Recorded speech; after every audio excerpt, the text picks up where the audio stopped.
Pernah nggak sih kalian ngerasa udah 100% yakin waktu mau klik sebuah link? Tapi ternyata itu jebakan. Di dunia digital sekarang ini, apa yang kita lihat tuh belum tentu bener loh. Hari ini kita bakal bongkar salah satu tipuan visual paling cerdik di internet. Kutipan ini, wah pas banget ya buat ngegambarin dunia online kita. Semuanya campur aduk. Dan kemampuan kita buat misahin mana yang asli, mana yang palsu, itu jadi kunci banget buat keamanan digital kita. Oke, kita mulai dari gambaran besarnya dulu ya. Kita semua ini kan ibaratnya lagi berenang di lautan informasi digital yang nggak ada habisnya. Dibombardir sama teks, gambar, dan link setiap detiknya. Nah, di tengah-tengah kekacauan inilah para penjahat siber beraksi. Mereka pakai kepercayaan kita sebagai senjata, menyamarkan ancaman berbahaya dalam bentuk yang kelihatan aman dan akrab. Ini udah bukan lagi soal email aneh dari antah berantah. Sekarang, ayo kita kerucutkan fokusnya ke salah satu senjata digital yang paling umum, phishing. Ini tuh seni menipu yang dirancang khusus buat ngelabuin kita, biar kita nyerahin data-data berharga. Penting banget nih buat kita ngerti bedanya. Phishing itu umpannya bisa email, pesan teks, atau iklan yang mancing kita. Nah, kalau situs phishing itu jebakannya, halaman web palsu yang dibikin buat nyolong password atau data kartu kredit kita. Oke, sekarang kita masuk ke dagingnya nih.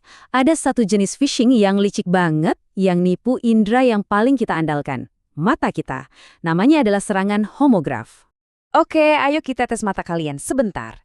Di layar ini ada dua link. Kelihatannya sih sama persis, tapi cuma satu yang asli. Coba tebak, yang mana? Coba deh lihat baik-baik. Susah kan? Keduanya kelihatan sama persis.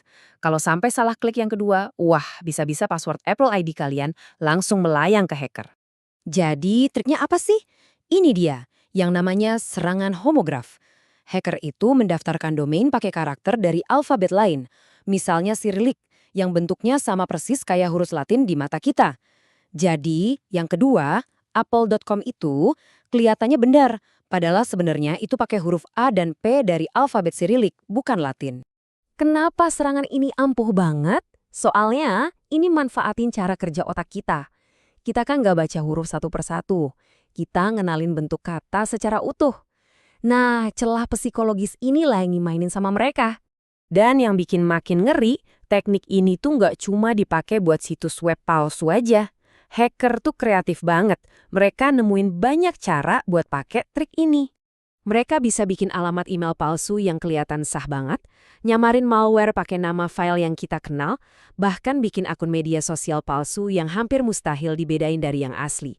Serius, ancamannya ada di mana-mana. Biar lebih kebayang, kita lihat contoh kasus benerannya.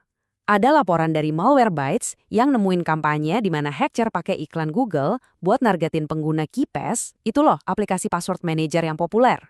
Mereka bikin domain homograf yang ngarahin korban ke situs palsu buat download malware pencuri data.